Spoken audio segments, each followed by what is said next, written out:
Welcome back up on the mountain today. We had a little bit of sporting weather last night, and we heard a big tree break up here somewhere. Let's see if we can find it. Let's go ahead and load up our tools and go exploring. We'll find it. Just gonna grab my little chainsaw, my little can of premix. That should be all we need. So this is a path that was cut back when we cut that maple tree a while back. And it gives us a good area to check stuff out on this side of the mountain. And nothing like a good walk in the woods. Oh, I see some debris down up here.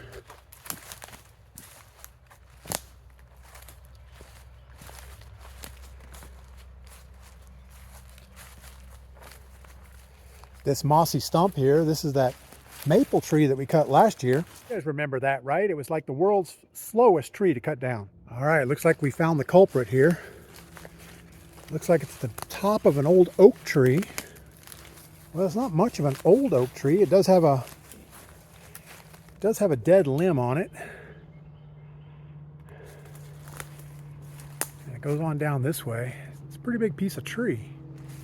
Had to come from somewhere here. Oh, you know what? It's the top of this tree right here. So it looks like the top 20 feet or so of this big oak tree fell out. Looks like it was probably compromised here with a broken branch at some point.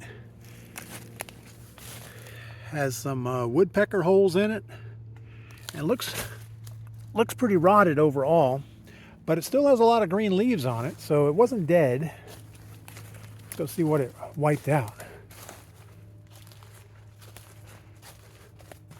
Man, it took a lot of limbs and little stuff down with it. All the way over to there somewhere. But the surviving tree doesn't look that bad, so I don't think I'm going to cut it down. It did take down a lot of little saplings and stuff with it. But it came out of the top of that tree way up there. Let me see if I can zoom in on it. All right, so that's the oak tree where the top came out. Let's get all the way up to the top here. And it broke off right above those other big limbs. But I would hate to cut that tree down. It's actually pretty nice looking. So we're just going to go ahead and clear up all this little debris and say that's good enough. Now, I really don't see anything in here worth saving. There's nothing big enough for the sawmill. We might come back at some point and get some firewood out of it, but for the most part, let's just cut it down and chop it up so it's not hanging up in all these other little trees.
that should just about do it.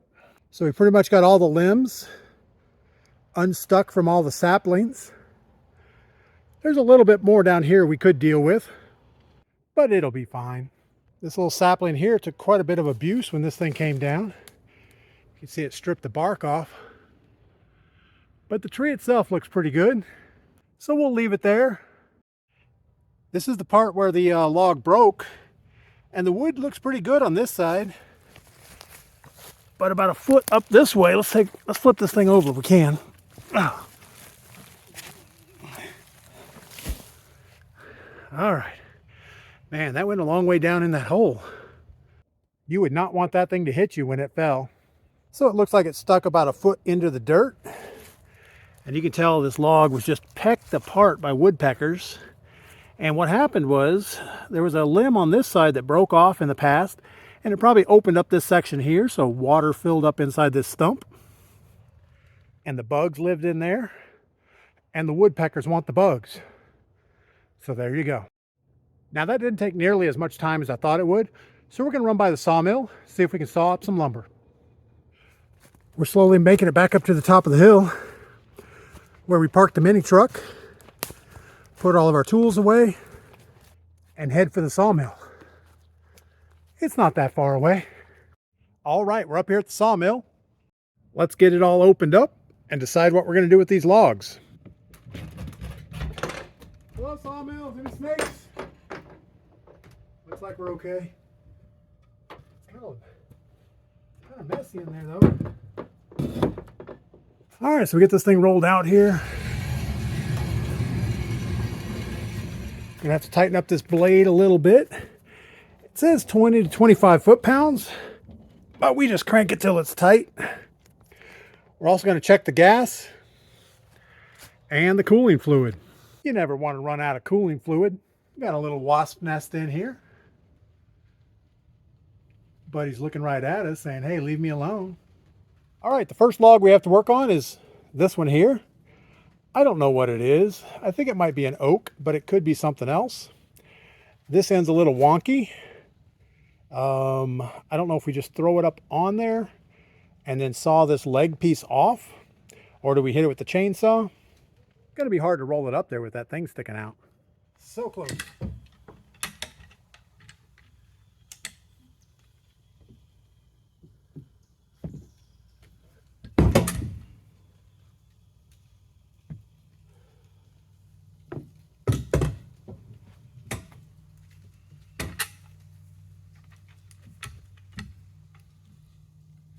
Luckily, this is a very little log.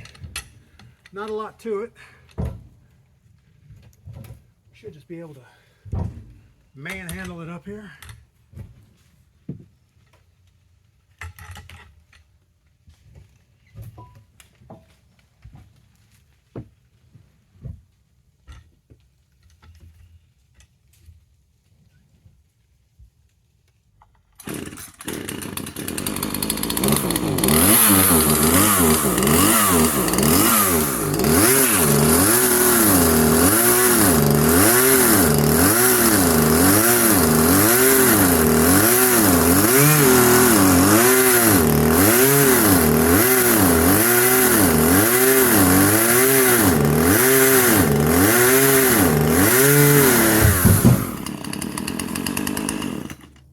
So after cutting that piece off, we can tell what kind of wood it is. Looks like some nice red maple. That should be pretty for something. All right, we're going to give this log a little bit more twisting around. We got to shorten this metal spike on the back so we don't hit it with the saw blade, and then start cutting. So when you're trying to lay out a log to cut it on the sawmill, sometimes it just helps to sit back and look at the thing, see what's going on. So we want to make sure that it's touching all of these bunks underneath as much as possible. And that way, at least we know that side of the log is straight. And then we'll take a nice cut on the top to make the top straight. And then we're pretty much locked into what we're going to do. We went ahead and lowered our backstop, so we're not going to hit it with our saw blade the first time through. And we want to probably put this little spike in here, just so the log doesn't roll away on us. We'll say that's good enough. Let's see if the sawmill runs.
So I went ahead and cut a little deeper than I thought I wanted to, but there was a 2-inch thick piece that had really pretty wood in it. Let's take a look at that.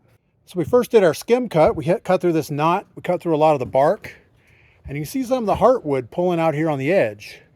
So what we did is drop the blade down 2 inches. Let's see if we can flip this thing over. Oh my goodness, it's pretty heavy. All right, so we've got this piece up on edge and it's gonna fall, but let's look at this.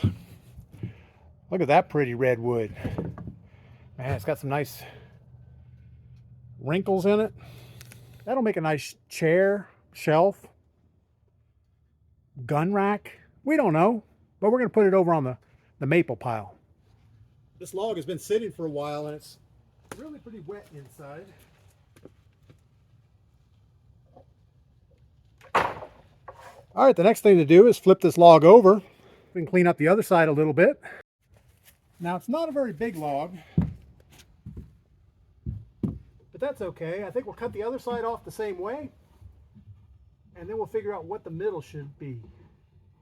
And sometimes you don't really know what it should be until you look at it. So that's what we're going to do now.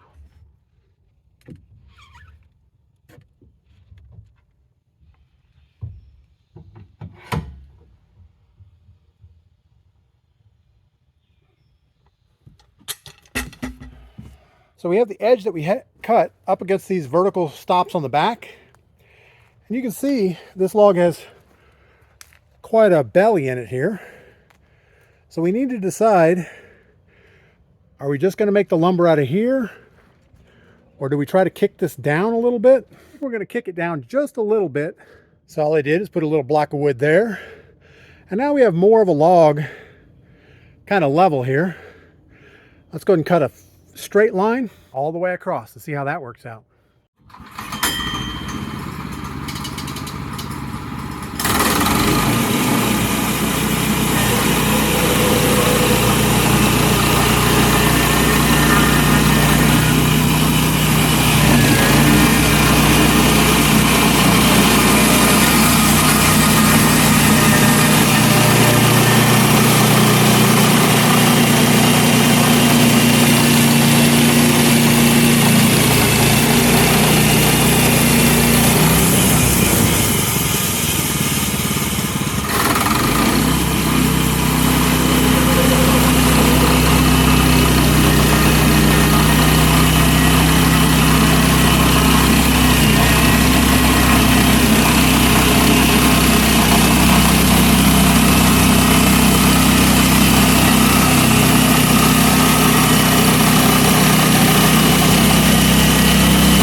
So we're starting to cut pretty deep into the good wood on this side. Not too much good going on right here. We do have a little bit of spalded maple in here, which is kind of cool looking. But there's also a knot here through the middle.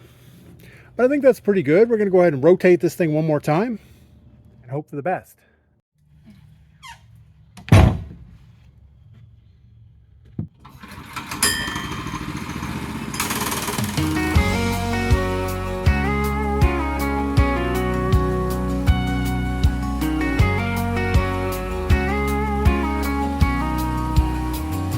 Sunrise creeping over the Blue Ridge Hills. Another day at the mill, not gonna pay any bills. Got my coffee black and my steel-toed boots, ready to turn these timber roots into something that shoots. Oh, the hum of the blade, a sweet country sound, red maple dust falling all around.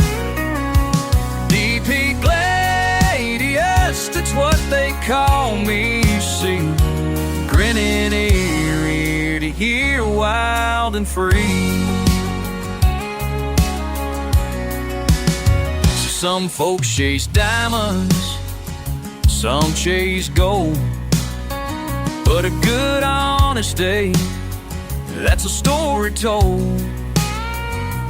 Watching that saw bite, wood chips flying high, knowing I'm building some neath this Carolina sky. Oh, the hum of the blade, a sweet country sound, maple dust falling all around. DPGladius, that's what they call me, you see. Grinning ear, wild and free.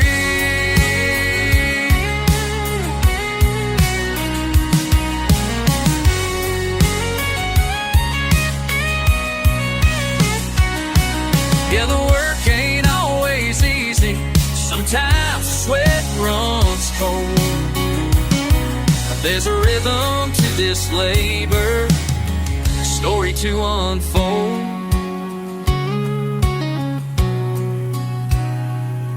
Every plank I cut, every board I size, is a little piece of heaven reflected in my eyes. Oh, the hum of the blade, a sweet country sound, red maple dust falling all around.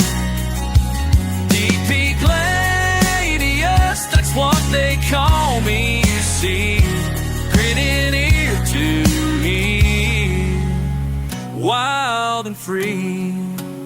So if you're ever down this way, hear the Sawmill whine, you know DP's inside, having a real good time. Yeah, real good time with that red maple glow. Just a country boy happy, putting on a show.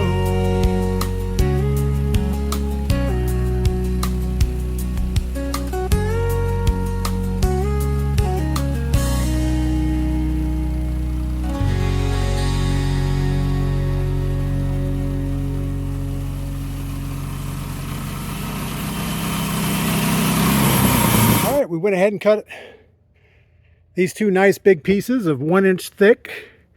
Oh, it's probably about 7 inches wide. Those are going to be beautiful for something. And we also got this little end cut here. I think we need to make a nice chair with this. I'm sure that'll be pretty. Now the log that we have left is about 7.5 inches wide and 7.5 inches wide this way, which is good. We need to decide which edge is the worst. We'll go ahead and trim this thing up to a 6x6, and I think we'll leave it like that. And now we have one 6x6 by 9 foot red maple beam. Let's look at that thing. So it's not perfect. It has a little bit of a bark inclusion along the edge here, a little bit of spalding on that back corner. So we're going to set it aside to dry for a while, and we could always come back and cut it into 2x6s if we want. But that's some really nice looking wood. Now we got to see if we're strong enough to carry this thing over there to the maple rack. I'm sure we can do that. How heavy could this possibly be? Pretty heavy.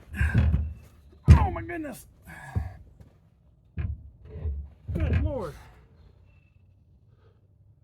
We should use our tractor. Yeah, I won't be walking straight for a while after this. That was a little bit heavy. All right, next up we have some pine logs and a couple more oaks. We're just going to go ahead and cut those up into 4x4s or 6x6s, whatever they look best at. But you guys don't have to hang around for that. Get outside, do something fun. Come back and tell me about it.